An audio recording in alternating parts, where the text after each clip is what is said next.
perfect. It's one where I can tell the players that, look, we're going to play Rangers in a friendly. We go up there, they treat us well. To be in someone's company like Steven Gerrard, first of all, we went up there and played the friendly. And I'd say to a coach that's got his A licence or his UEFA Pro licence, to go out and do as much as you can. If you're not coaching or managing at that level, go out and do a study visit. Go and, if you're open-minded, but you treat people well, if you work them and you run them, there's got to be a reason behind it. In terms of self-reflection, really looking at myself in the mirror and saying, did I do enough last year? Am I doing enough? And how can I take that forward?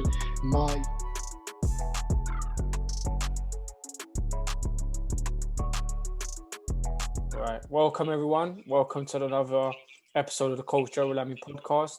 Today I've got now a special guest. I'm joined by a Hall of Famer in the Welsh Premier League.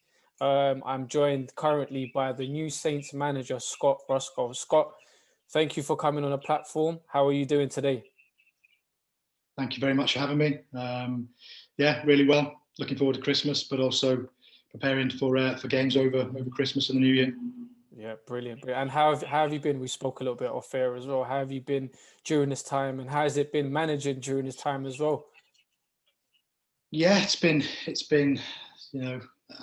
tricky situation for everybody, but we're just thankful that we can train, we can continue to play, and be in a position where we can still do what we love doing, and that's the coaching and managing or playing football.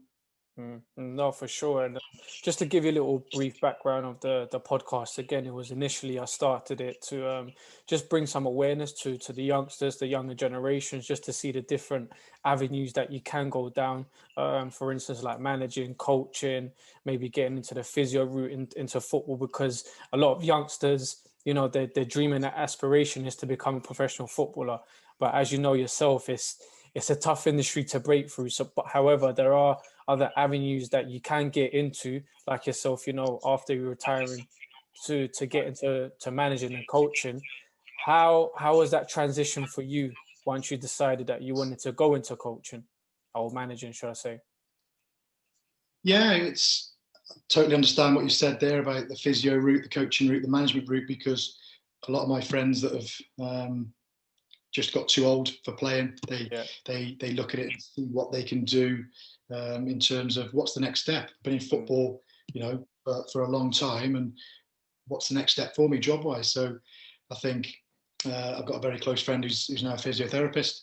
I've got friends who have gone into coaching. I've got friends that have just totally left football and have gone down a different route. So I've always been one for favouring wanting to stay in football, because I love football so much. It's not just a fact of being a manager or coach and doing your qualifications and wanting to do that as a job, but I love watching any game at any level.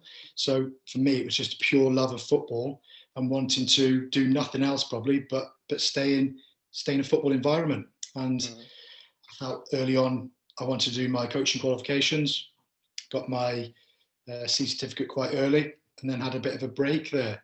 So it was one where I think it was around 28, 29, I did my B licence, and then quite after that, passed that and went on to the A licence. So it was quite a period of getting it done in a short space of time, so to speak. Did you always think that you'll get into management, or was it something that kind of happened naturally? Yes, I wanted to. The older I got, I looked at the game differently. I looked at how my coaches would manage the team, how they would conduct themselves, how they would plan and prepare.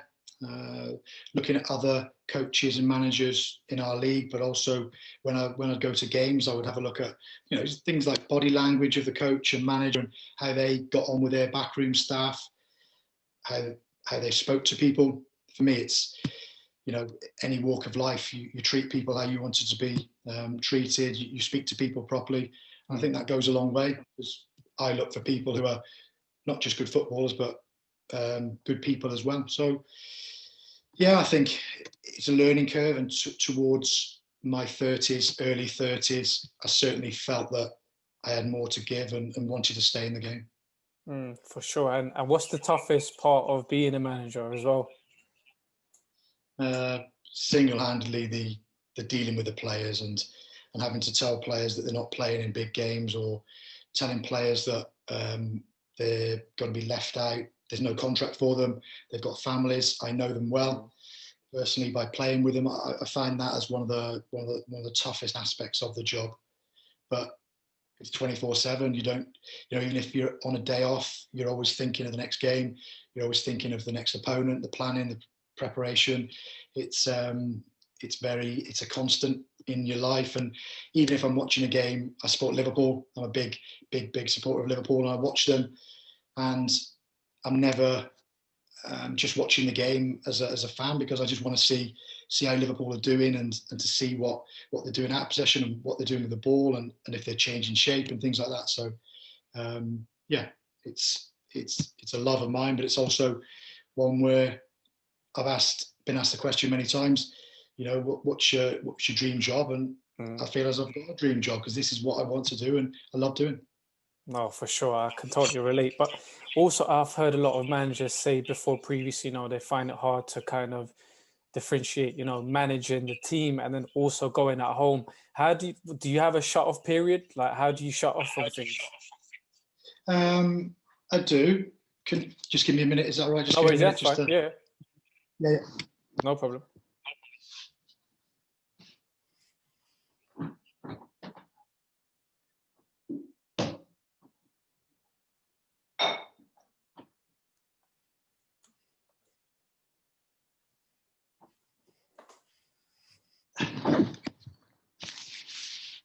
More comfortable? Yeah, that's it, mate. That's fine. Brilliant. Just taking the jacket off. Do you want to ask that question again, or just go straight into it? Yeah, you can go straight into it. I'll cut it out anyway. Yeah, I think it's difficult. It is difficult. I've got a young family, separated, just newly divorced as well from my ex-wife. So it's one where taking over the job of manager sort of came at a time where it was a tricky period in my personal life. So, anybody that manages, whether it be football or any profession, will understand that, yes, there's got to be a cut-off. Yes, there's got to be a sort of a line drawn under your work. But when you've got to speak to players, when you've got to speak to the chairman, when you've got to speak to agents, it's very difficult to come home and just be the dad, the husband, or a friend, because you're constantly thinking about everything else that goes on. Yes, my children are my priority. They always will be. But I think they understand that dad's got a job where it might be a morning off, but then he's got to go and do something for work or along those lines. If you can understand that answer to that question. It's tough. It's tough. It's definitely, again, something that I've even thought about myself in terms of going into managing, because being a number one is completely different to being a number two or number three, because you're next on the line 24/7. If the results are going one way, it could be, your fault, or it could be, just everything evolves around the number one. Now, dealing with that pressure, how do you deal with those pressures on a consistent basis, from the fans, from the board, from the players? Is there anything that you do individually to kind of keep you aligned to the mission that you have?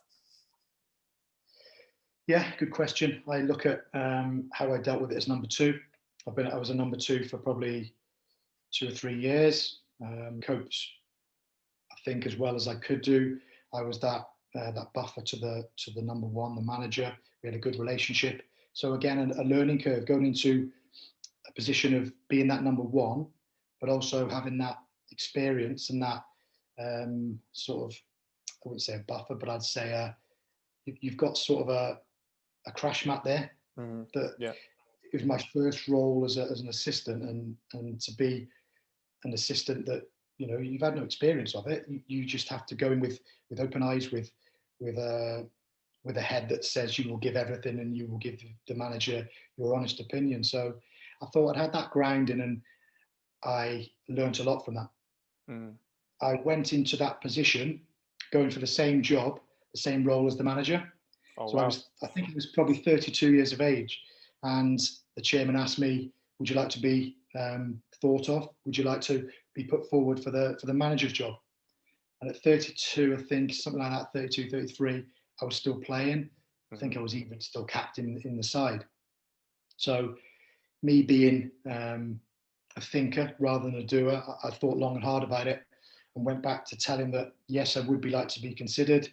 Let me be thought of, and then you make the decision. So I got down to the last two. It was me and the manager that got the job, and they decided to go with Craig Harrison at the time, which was 100% the right choice, because not only was he in a place where he was manager and also been a manager, I was still in the mindset of a player that probably had one eye on being a manager.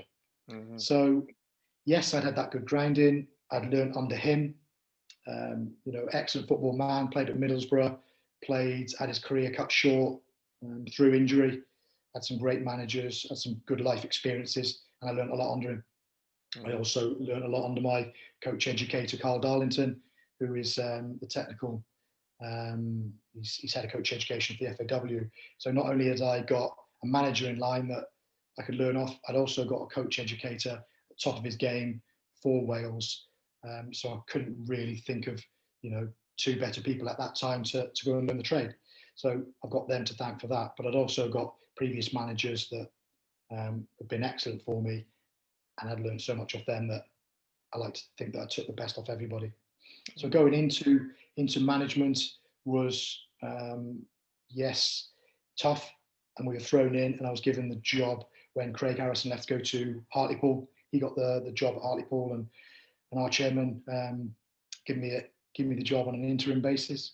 So it was going in May. I think it was mid-May or June that I got the job, and it was one where I was excited, but also I was still in the dressing room 1 minute, and then stepping out of my comfort zone and becoming manager of a team where I had friends in the dressing room, I'd had colleagues, I'd had players that had come to my stag do, been in an environment where I shared everything with them, really. So, to go into that, it was serious, head on. It was right. This could be a job for you. This could be your role. This could be what you're supposed to do. So I gave it a lot of time, and I gave it a lot of thought, and it's something that I grabbed with both hands.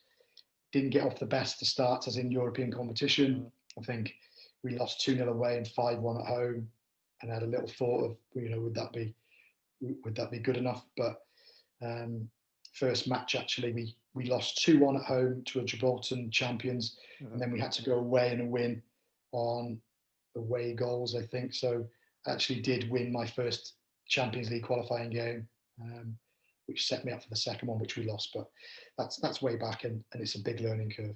So I think I've gone into a little bit of detail there, but switching off as manager, it's tough, but it's what I want to do, and you have to make sacrifices for whatever you want to do in life, and so be it. If it's a 24/7 job, then that's the way it's going to go.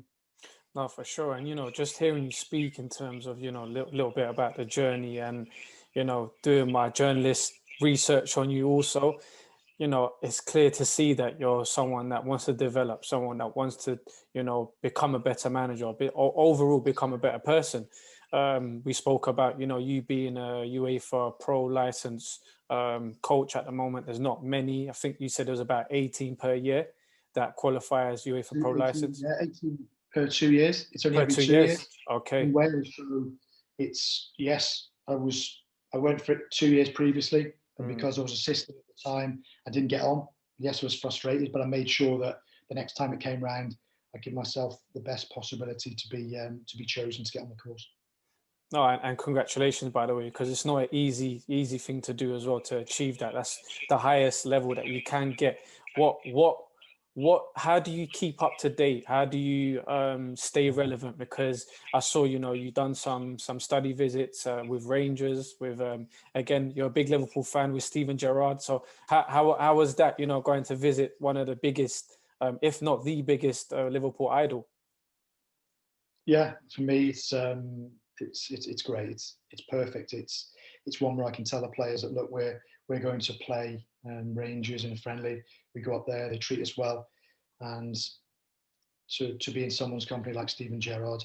First of all, we went up there and played the friendly, but it was a little bit oh, do I go and say hello to him? Do I go and introduce myself, shake hands with him? Because there's nothing worse than a Liverpool fan going over and being all over him and saying what a great player you are. I'm an introvert. I like to keep myself to myself, but I didn't need to do that because when I was walking over, he came over to me and introduced himself and knew my name already, which was Wow. great. Okay. Even he's done his homework, and whether it's just to research my name, New Saints manager Scott Ruscoe, whatever. But I find that really gratifying. It was one where we had a good chat, probably 15, 20 minutes, I think. And also Gary McAllister then came over, big fan of his because what a player he was at the end of his Liverpool career. So to have two people like that come and talk to you and give you their time, didn't need to. I've been in the presence of other managers where they've just said hello and that's it. They've just got on with things. So be it. I'm not judging, but for me it was a special moment. Been up there twice now to play Rangers pre-season. It was nice that they asked us back again because obviously they see that we play the right way. We do things the right way.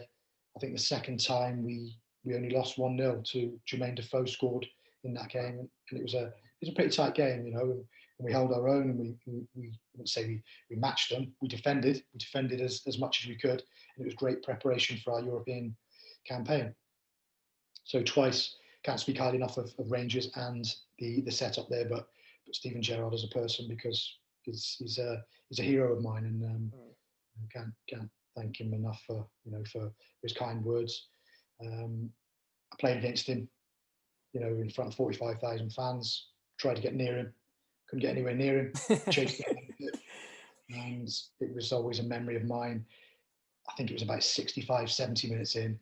I wouldn't usually do this, but because it was Anfield, full house, it was magic. It was the season after they'd won the Champions League. Oh wow! And I just, when I was having a breather with him and I was trying to mark him from a throw-in, I just said, any chance of a little swap of a shirt at the end of the game? So he said, "Did he remember that?" I didn't want to mention it. I didn't want to go into that personally. I didn't really want to do that. But if we'd have had longer, I probably would have. But our sub came on, and within a minute, he said, "Hey, any chance of getting his shirt?" And I think he hit me to Gerard's shirt, and I haven't forgot that to this day. But yeah, that was one of the nice moments of obviously playing against Liverpool. We lost 3-0 at Anfield. We lost 3-0 at our home leg. But if you look back at it, losing 6-0 in aggregate to the European champions wasn't. We didn't do ourselves any injustice, and it was a great night for me. I always tell my son about it, and it's on YouTube there forever. And if I want to go back and watch it, it's a proud moment. No, unbelievable to hear that.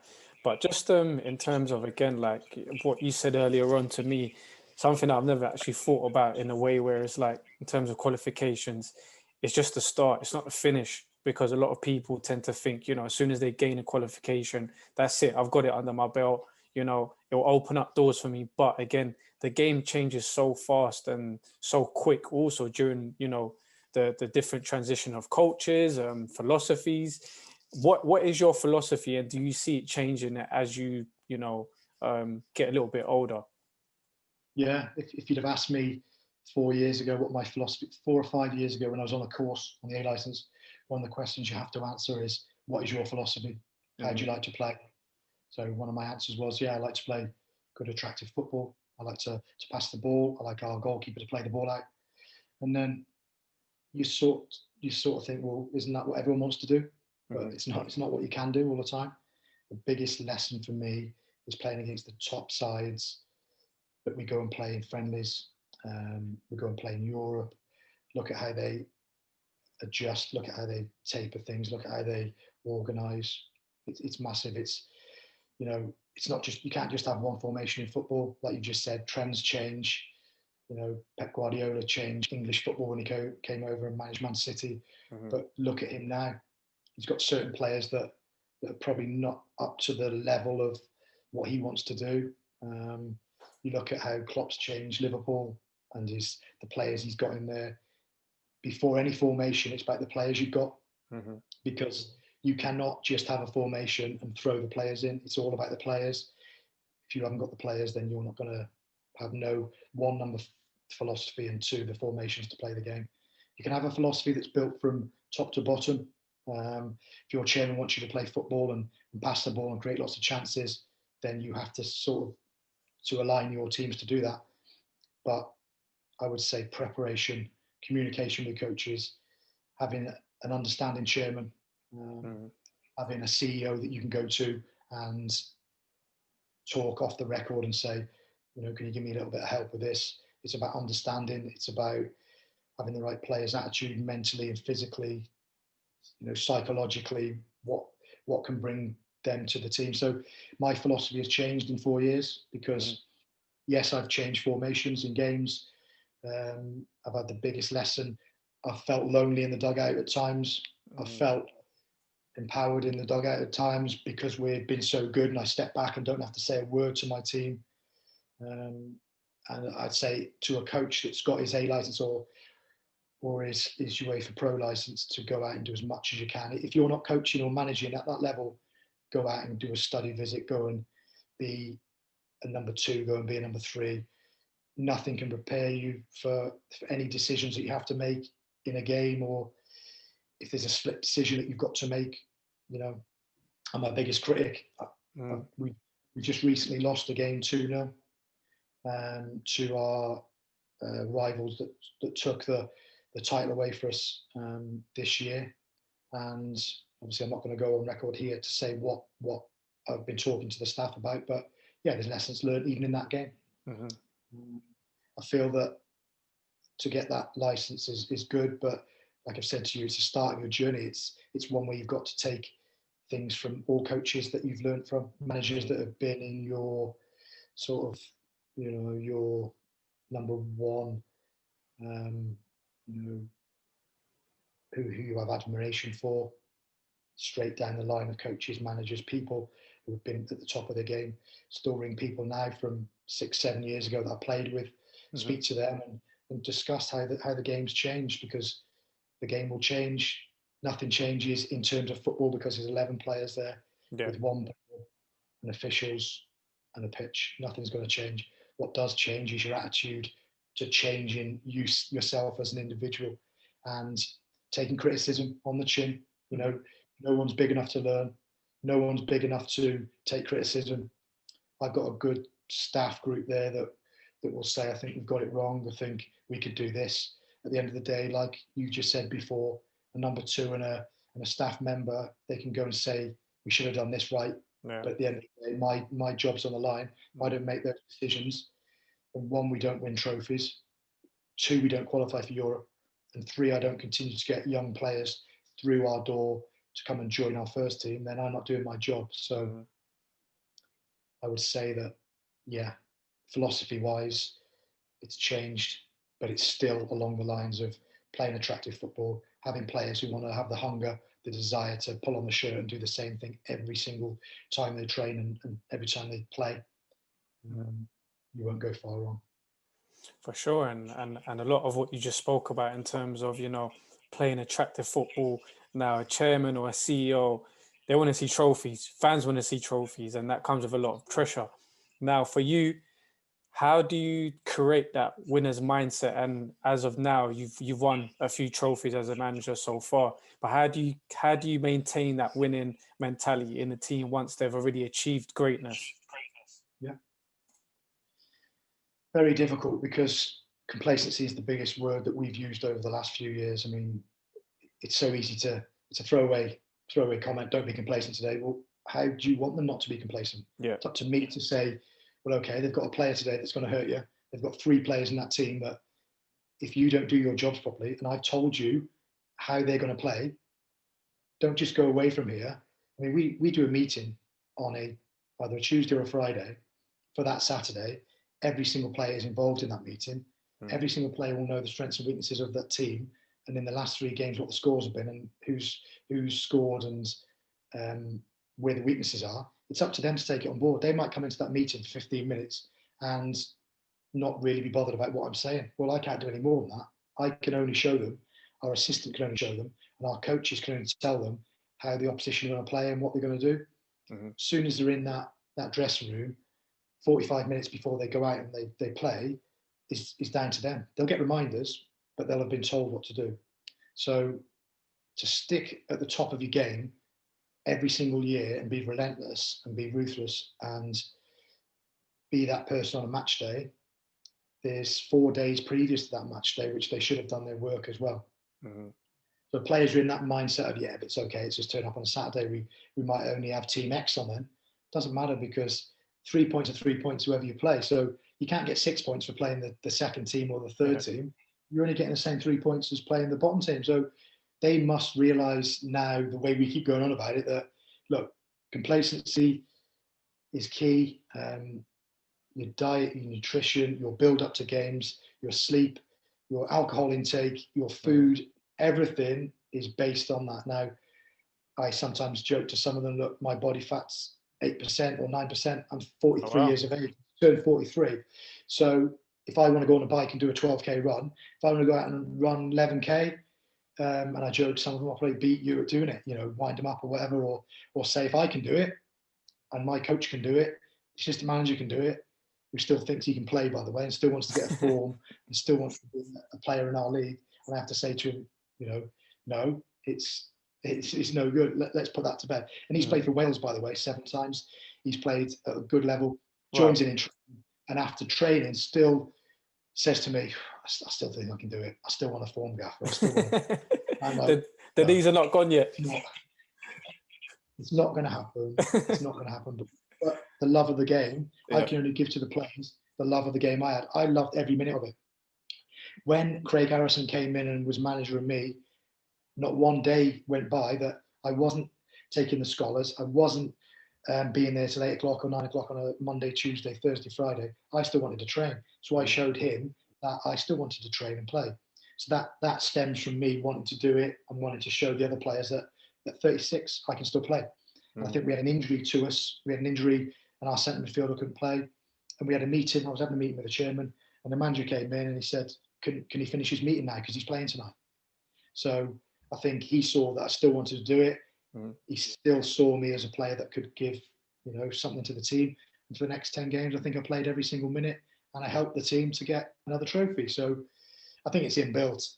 I think it's, if you're a winner, it's already in you. If you've won trophies, you want to win trophies. I don't want to then be a winner at football, be a winner at playing cups and winning cups and playing in Europe. Went to play, I think, 34 games in European competition, set a record for the Welsh Premier League.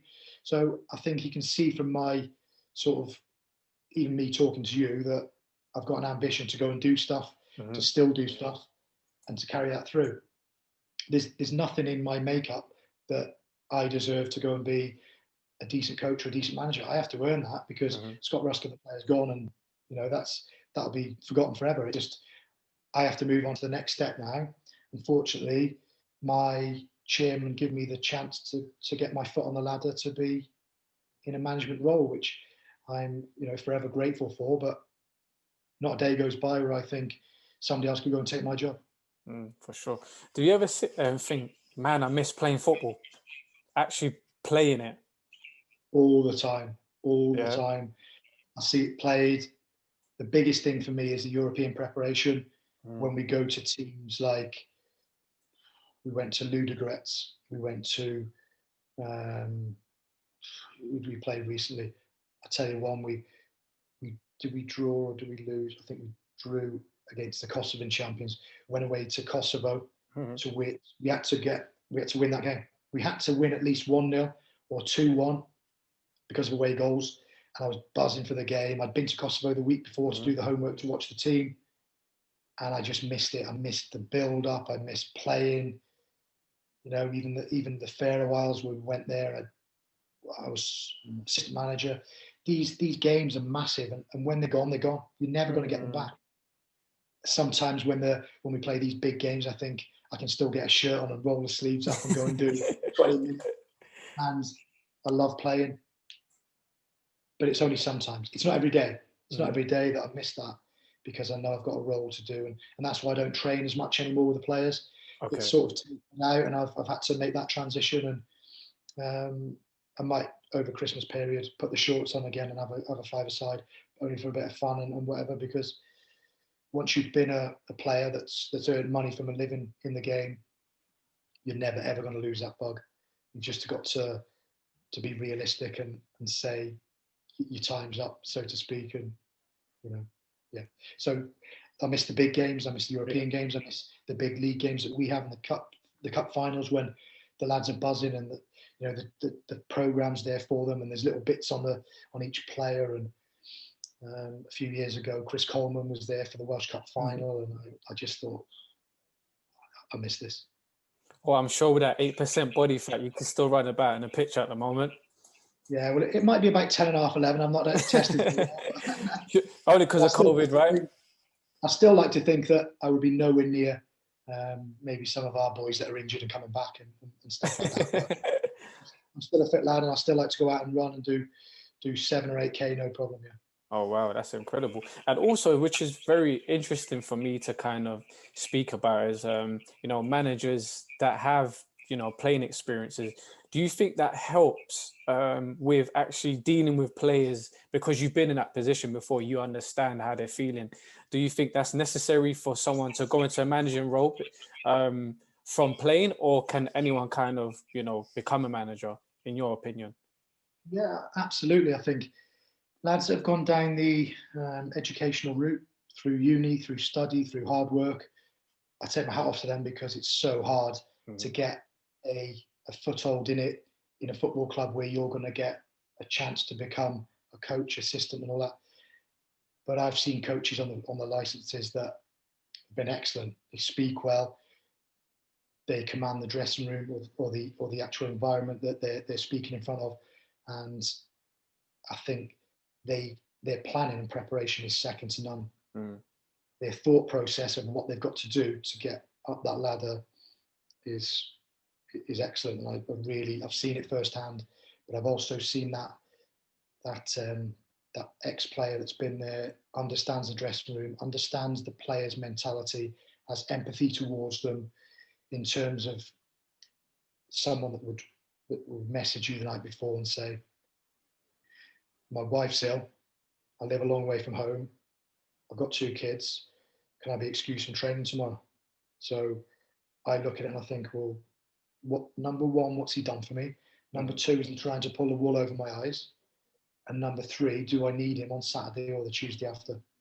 So it's a culmination of things that I'd look at. I wouldn't say yes straight away, because I'd think, yeah, let me get back to you.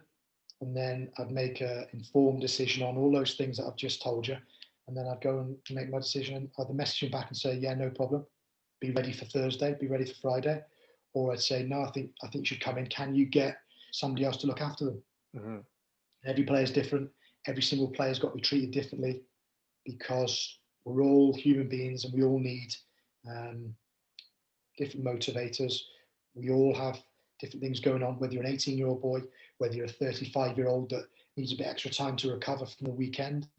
So yeah, I'd say I looked at a stat and it said the modern game, it is 70% or just over man management skills and how you deal with people, and 25 to 30 technical, tactical, what you do in the week and how you set your team up. So you can see that if you're 70% right with your players through the week, how you approach different situations and how you look after them, it shows that if they're right 20 to 30% with the tactical stuff that you do, you're not far away from where you'll need to be on a Saturday or a Sunday.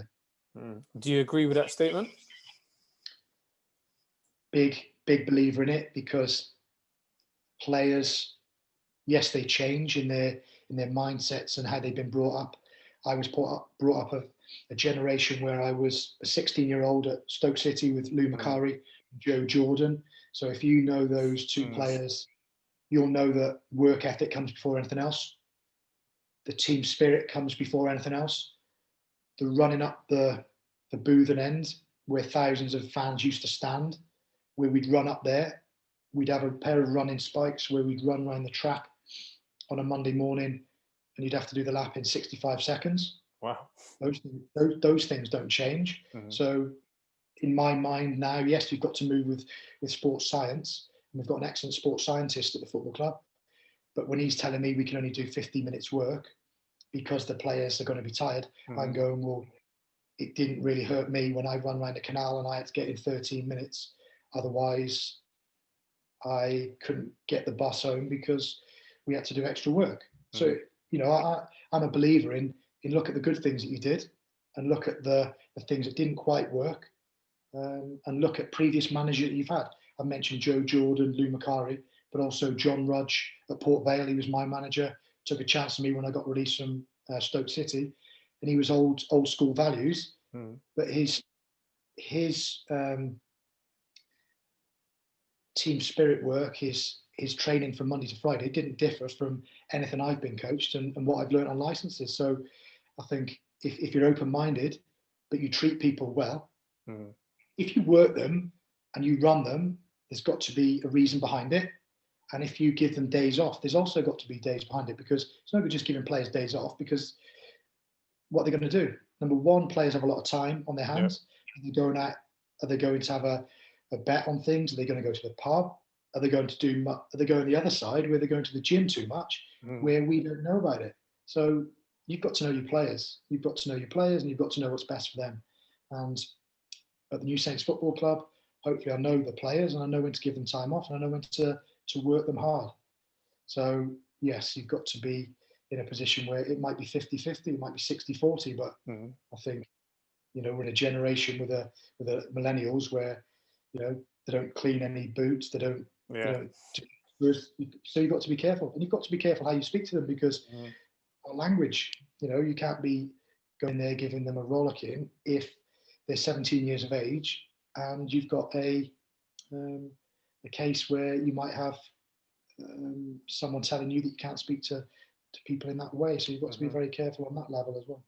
Yeah, it's just definitely, we're in an age where, you know, a lot of things are more enhanced. You know, a lot of people have more knowledge when it comes to maybe feelings or just in general. So like you said, it's important to, you know, to again evolve with the times. And again, I could see from just speaking to you now, you're an open-minded coach, open-minded person, open-minded manager.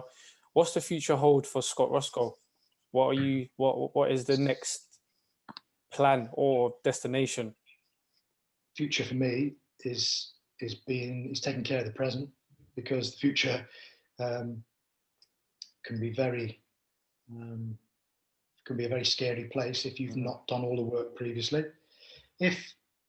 I'll always look at it now in my 4th year as a number one. I feel as if I've done everything I can with my players, my staff, and I look in the mirror and say, do you know what?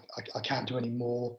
If there's a run of results that have been against us or go against us, and we don't win trophies, or we don't win cups, we don't qualify for Europe, I'm the only one that can put the hand up and say, I don't think I've done enough, and I'll never be in that position. I'll never ever be in that position where I think I'll put my hand up and go, do you know what? I'm not done enough, because lockdown was the best thing for me in terms of evaluation, self-reflection, really looking at myself in the mirror and saying, did I do enough last year? Am I doing enough? And how can I take that forward? My short-term ambitions are to dominate again Welsh football, win the league, win the 2 cups that we're in for, qualify for the Champions League again, which we've qualified for the last 8 years previously to this one. Win as many trophies for the football club like I've done previously as a footballer.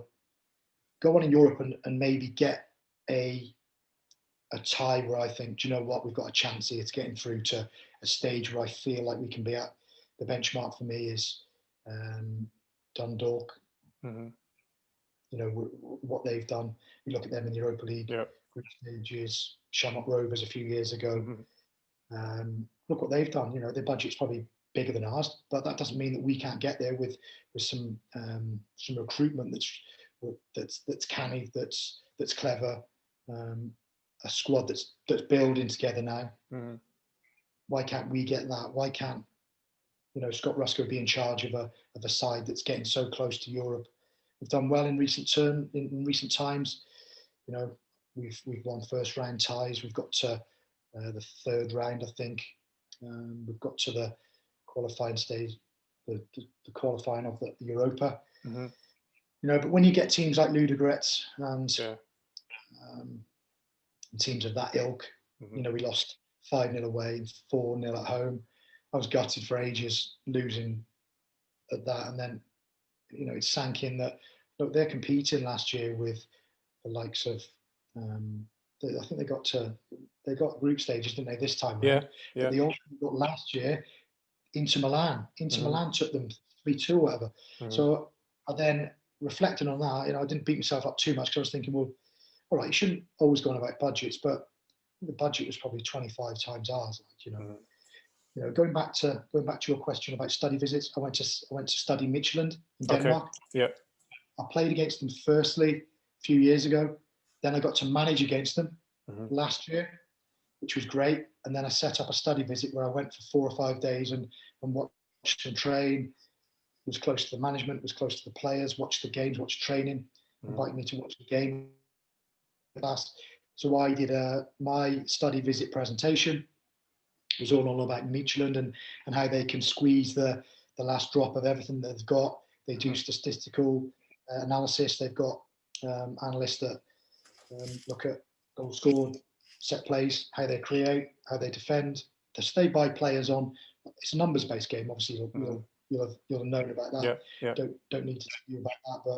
But and our analyst actually got a job at Brentford recently, which is obviously Matthew Bennett. He's co-owner there, isn't he? He's owner of that club, and obviously he's got his hands in. He's got his money in Midtjylland as well with Rasmus Anker. Yeah. So did the research on that, read his book. So for me, it's important to not only learn about these people, but go and speak to them. I was fortunate enough to meet the chairman there, and it was invaluable. If you're talking about what can you do to progress and what am I going to do to make myself better, then it's study everything else.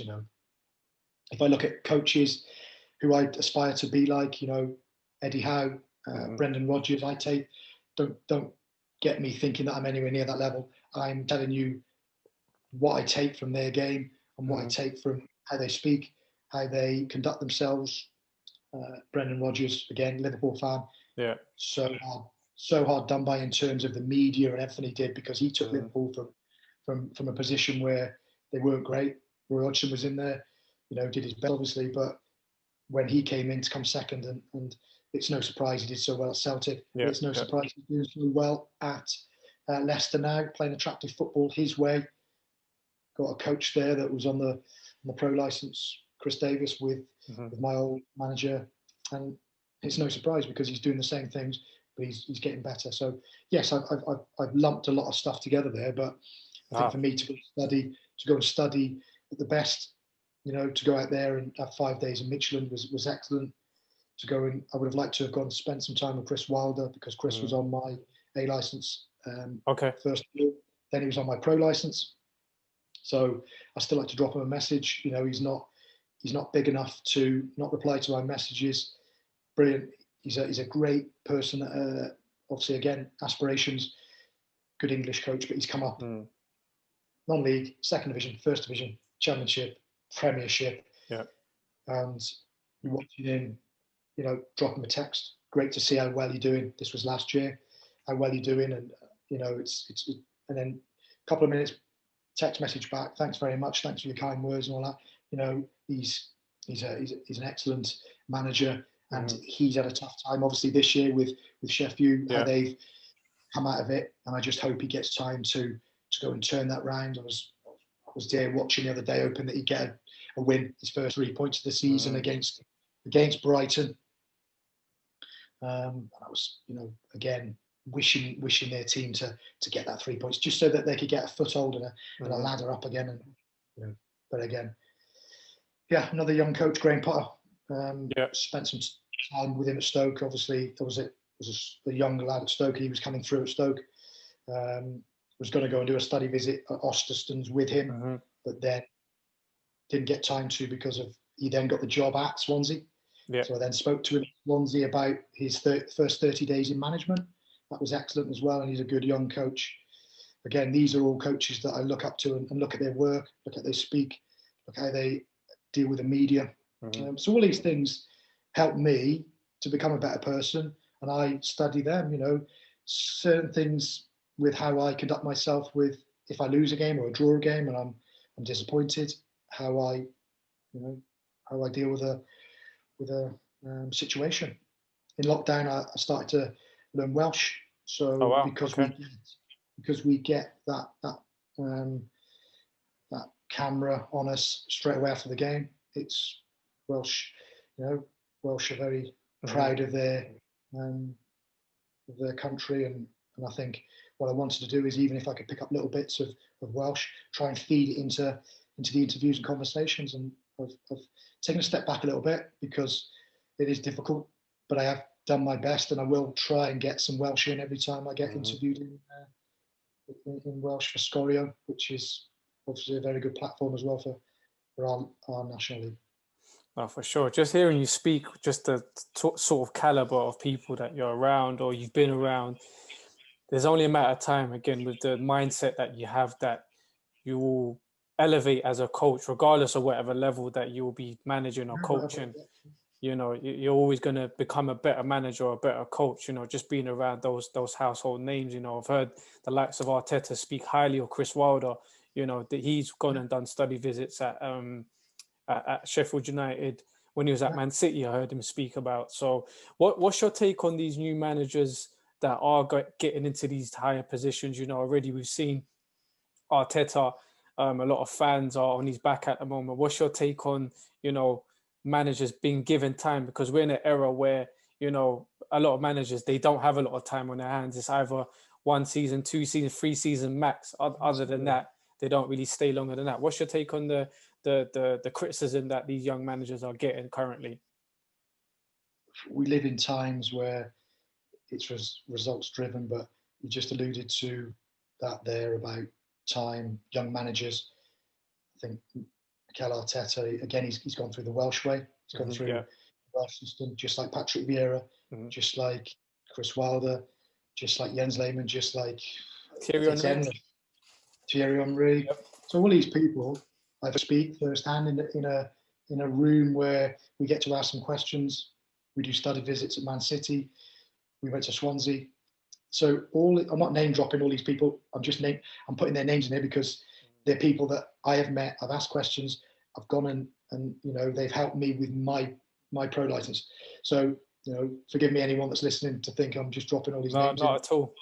I'm certainly not a person like that. So if you look at these young managers that get given a chance, Mikel Arteta, it's very at the moment, you just wish for him to get more time, because he's come into a situation where he's followed other managers that have actually been in a tough situation as well.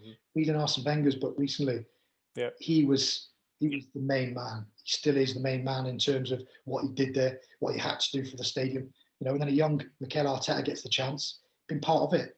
Give him the chance. He's been part of Pep Guardiola, one of the best coaches that's ever coached and managed in our times. So if he can't get a good understanding of English football, then all young coaches are going to be struggling, because he's been at the very top. Look at the people that have been under him, and I think give young coaches a chance. Give coaches a chance, not just young coaches. Give coaches that have earned their stripes in the game. Give them time. It might take a coach 10 years to get given a management role where he has to fight and earn the right, but give him the time.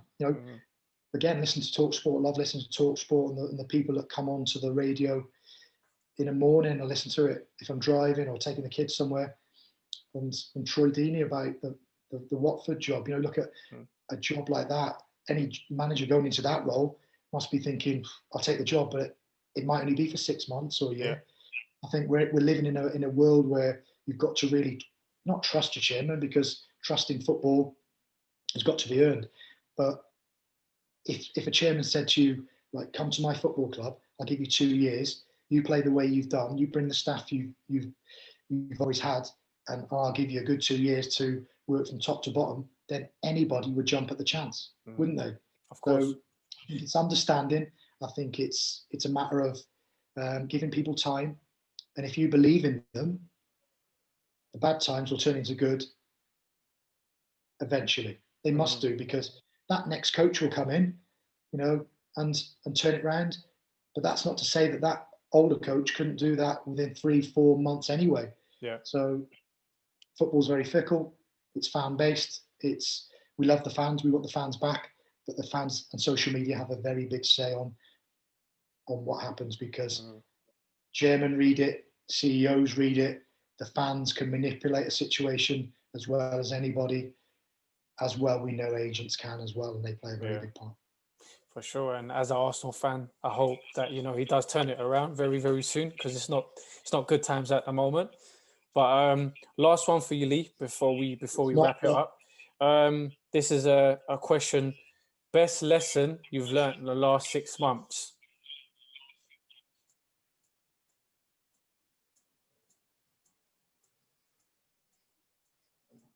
It just broke up a bit there, but I got best 6 you learned in the last 6 months. Yeah. So, what's the best lesson you've learned in the last 6 months?